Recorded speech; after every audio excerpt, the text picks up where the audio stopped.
Bismillahirrahmanirrahim. Assalamualaikum warahmatullahi wabarakatuh. Para wardiabi, keren gak sih ketika cerita kita itu menjadi inspirasi bagi yang lain?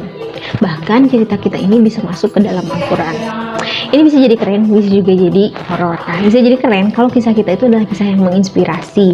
Contohnya seperti kisah para nabi, kisah Ashabul Kahfi. Tapi bisa juga nih kisahnya jadi horor kalau misalnya ternyata kisah kita adalah kisah yang mengundang saksi. Nah, hari ini kita akan bercerita mengenai kisah yang mengundang saksi, yang tentunya dari dua kisah ini, baik yang menginspirasi maupun yang mengundang saksi, dua-duanya akan ada pembelajaran bagi kita. Nah, kisah siapa yang akan kita angkat? Adalah kisah Salabah, sahabat Nabi pada waktu itu, yaitu Salabah bin Hatib. Nah, Salabah ini adalah sahabat Nabi yang terkenal miskin. Mungkin para warga juga sudah sering mendengar cerita Salabah. Nah, ketika dia meminta untuk menjadi kaya kepada Rasulullah, dan dia berjanji ketika dia kaya dia akan menggunakan kekayaannya untuk diberikan kepada orang-orang yang memang memiliki hak untuk menerima harta yang dia miliki. Nah, sehingga akhirnya Rasulullah mengabulkan doanya. Saking inginnya menjadi kaya, Salabah sampai 3 kali meminta kepada Rasulullah. Padahal Rasulullah menganjurkan untuk lebih bersyukur dengan apa yang dimiliki. Nah, singkat cerita, para warga mungkin sudah tahu ternyata Salabah itu menjadi lalai dengan harta yang dia miliki. Memang menjadi berlimpah kan dengan modal yang Rasulullah berikan berupa sepasang kambing. Nah, kemudian dia gembalakan, akhirnya menjadi banyak dan menjadi kaya, sehingga perlahan Salabah menjadi lalai untuk melaksanakan ibadah. Nah, yang paling mengejutkan dari kisah ini, yang sampai kemudian kisah Salabah ini masuk ke dalam Al-Quran, adalah ketika turun perintah untuk melaksanakan zakat. Rasulullah mengutus 2 orang sahabat untuk datang kepada Salabah untuk menagihkan zakatnya. Kemudian apa yang dikatakan Salabah? Salabah tidak berkenan untuk memberikan hartanya atau mengeluarkan zakatnya. Bahkan Salabah bilang bahwa ini bukan zakat tapi upeti. Nah, akhirnya para sahabat itu pulang dengan tangan kosong dan menghadap kepada Rasulullah. Kemudian berceritalah kepada Rasulullah bahwa Salabah tidak memberikan zakat.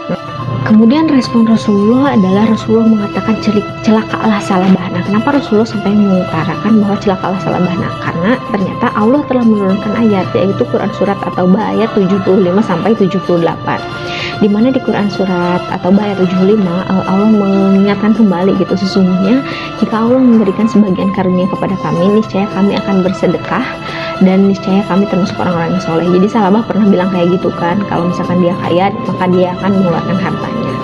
Allah ingatkan kembali ayat tersebut. Kemudian di ayat selanjutnya, nah ketika karunia sudah diberikan, ternyata mereka kikir dan berpaling terhadap janji yang sudah diucapkan.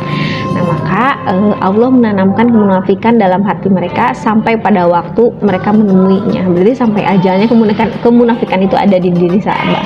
Kemudian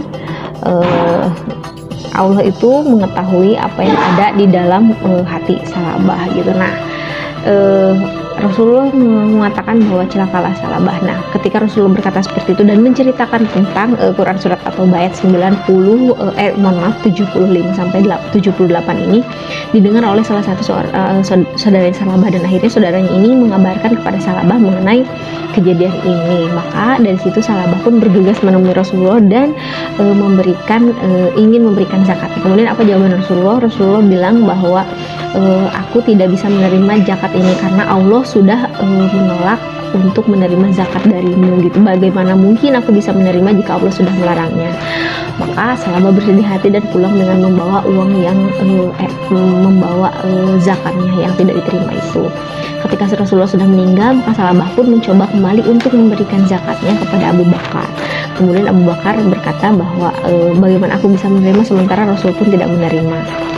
Kemudian Abu Bakar meninggal, dan Abu Bakar radhiyallahu anhu meninggal. Kemudian di masa khulafaur rasyidin yang kedua, yaitu Umar bin Khattab radhiyallahu anhu, Salabah melakukan hal yang sama, memberikan zakatnya. Kemudian apa yang dikatakan oleh Umar bin Khattab radhiyallahu anhu, maka beliau mengatakan bahwa aku tidak bisa menerima zakat ini. Bagaimana mungkin aku bisa menerima zakat sementara mereka pun tidak menerima zakat engkau? Mereka di sini berarti Rasulullah dan Abu Bakar As-Siddiq radhiyallahu anhu. Nah, kemudian tibalah di masa khalifah ketiga, yaitu Utsman bin Affan. Salabah pun mencoba kembali untuk memberikan zakatnya, tapi jawaban Utsman bin Affan radhiyallahu anhu pun sama gitu. Bagaimana mungkin aku bisa menerima zakat engkau sementara mereka pun tidak menerima zakat engkau? Sampai akhirnya Salabah meninggal di zaman kekhalifahan Utsman bin Affan radhiyallahu anhu dan zakatnya tidak pernah terterima.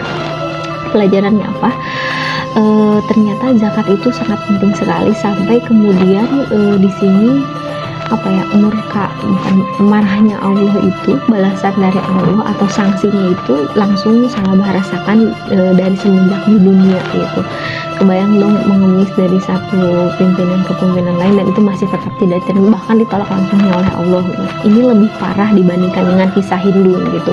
Hindun yang kemudian akhirnya bertobat masih diterima tobatnya, dan kemudian Rasulullah pun meskipun berat tapi akhirnya bisa berinteraksi dengan Hindun yang pernah melakukan kesalahan dengan membunuh pamannya yaitu Hamzah gitu. Nah, tapi berbeda dengan Salabah gitu.